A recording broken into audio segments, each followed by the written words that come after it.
you had a privileged upbringing. You went to good schools. Your father was Prime Minister and an internationalist. And I'm wondering if he knew that you were doing this in high school, appearing in blackface, and what he thought about it. And if he didn't know, what do you think he would have thought about it? My father raised me to try and defend people's rights.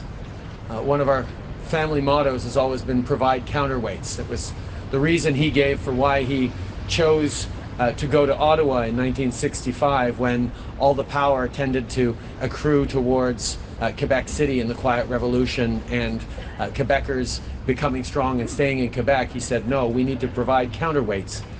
And if you're strong, you need to go where your strength is most needed. That is the way he raised me.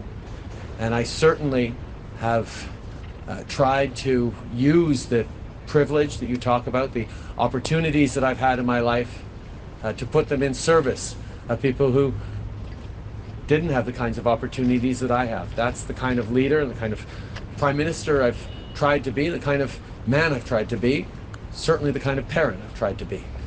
And in my conversations with my kids, difficult conversation I had this morning about taking responsibility for your actions and learning from your mistakes. This is certainly something I think my father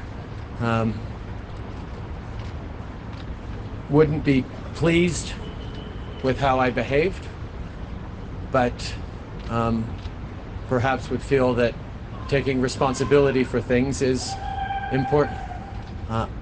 When I think of the conversations I had with my kids this morning, I also recognize that there are far too many Canadians who this morning had to explain to their kids what those pictures were of their Prime Minister, and what kind of society we live in and what kind of world we need to live in and how things have evolved.